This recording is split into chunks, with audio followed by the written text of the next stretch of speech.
አሁንም እኔ ኖ ነው የምለው። ኖ አይደለም፣ አካሄዱ ጥሩ አይደለም።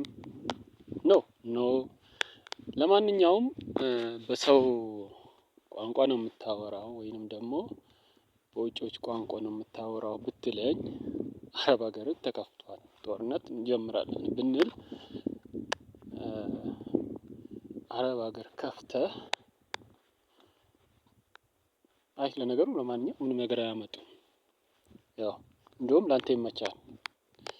ለጦርነቱ ላንተ ይመቻል አሁን ማለት ነው። በአሁኑ ሰዓት እንደዚህ ሲሆን ማለት ነው። እና ማለት የፈለኩት ምንድነው?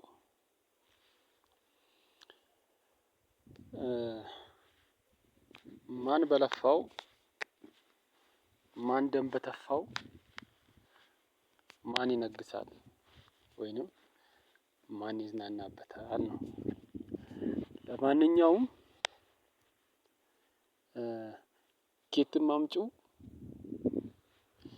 የትም ፍጪው ኬትም አምጪው ዱቄቱን አምጪው የሚባል ነገር ይባላል ተረቱ። እኔ እውነቱን ነው የምነግርህ፣ እውነቱን ነው የምነግርህ፣ ሀቁን ነው የምነግርህ። ትክክል አይደለም።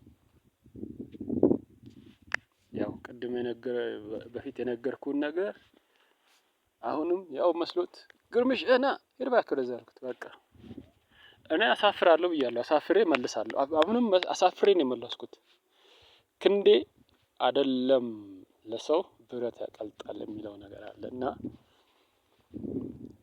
ማንንም ምንም አልሰማም፣ ማንንም አልሰማም፣ እኔም አልሰማም። ለሚወደኝ እና ለሚያፈቅረኝ ጆሮዬ ክፍት ነው። የኔም በተመሳሳይ ለሚጠላኝ አይደለም ጆሮዬ ልቤም ድፍን ነው፣ ብረት ነው። መቼም ቢሆን መቼም አስጨርሳለሁ እንጂ እኔ አልፈራም ብያለሁ። አንድ ቀን ፈርቼ አላውቅም።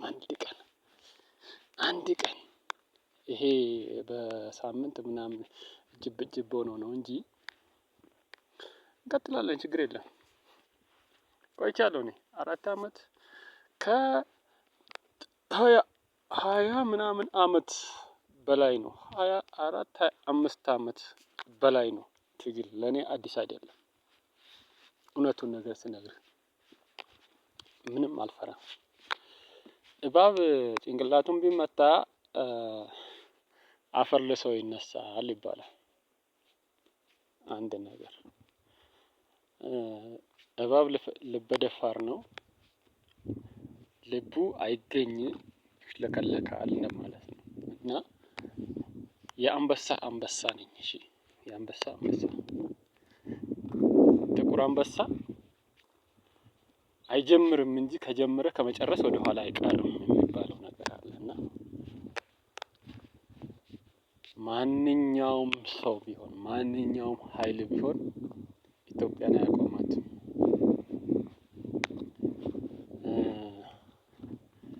መስሎክ ነው። እኔ መጀመሪያም ፋኖን ያስቆምኩት ፋኖ እንዳይዋጋ የፈለኩት ለሚስጥር ነው።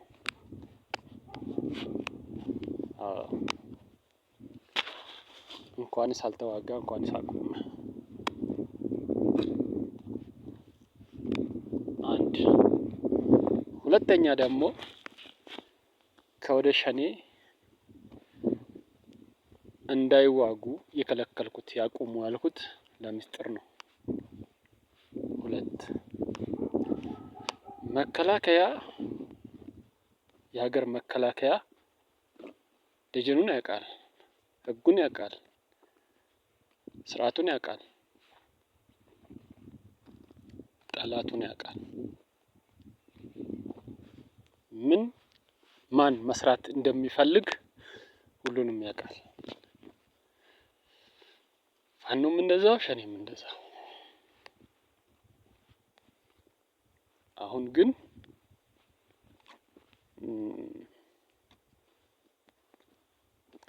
እያልኩ ያለሁት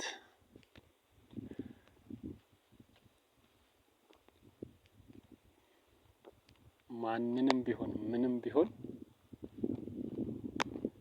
ከማድረግ ወደ ኋላ አልመለስም። ከማድረግ ወደ ኋላ አልመለስም። እንቀጥላለን። ኢትዮጵያ አትፈራም፣ ጀግና ናት። አዳነች አቤቤ የሰራችው ስራ መቼም ቢሆን እኔ የማረሳውም ከልቤም አይወጣም። ስልጣን የዚህን ያክል ያደርጋል። ፈጣሪ ግን አንድ ቀን ያመዛዝናል። መቼም የግል ጥላቻ የለብኝም። መቼም አላቃት አታቀኝም። ሁለተኛ ነገር ደግሞ ለሀገር ነው የቆምኩት እንጂ ለግለሰብ አይደለም።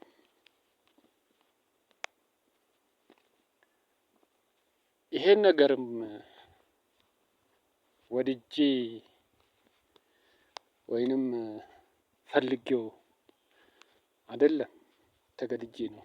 ከምን እንደሆነ አላውቀውም ያስገባኝ ማለት ነው። ግን ይህን ሁሉ ወታደር ሆነን ሲርበን ሲጠማን ችለን ችግርን፣ ብርድን፣ ፀሐይን፣ ዝናብን፣ መከራን ችለን እየታገልነው የምንታገለውም ለሀገር ነው። ይህ ሁሉ ወታደር ሆነን ማለት ነው። እና ለዚህ ሁሉ ወታደር መስዋዕትነትና ደም ሲፈስና አጥንት ሲከሰከስ ለሰው ነው እንዴ? ለማንም ነው እንዴ? አንድ ቀን እንኳን መከራ ያየ ሰው የዛን አንድ ቀን ሰው እንኳን ያደረገው ነገር ለህሊናው ወይንም ለስነ ልቦናው ስብራት ይሆናልና እኔ ጋር የሚታየው ነገር ሁልጊዜም ከመሪዎች ከሌሎች አካልም የልብ ስብራትን ሁሌም ወደ እኔ ጫና ይደረጋል። ለምን እንደሆነ አላውቅም።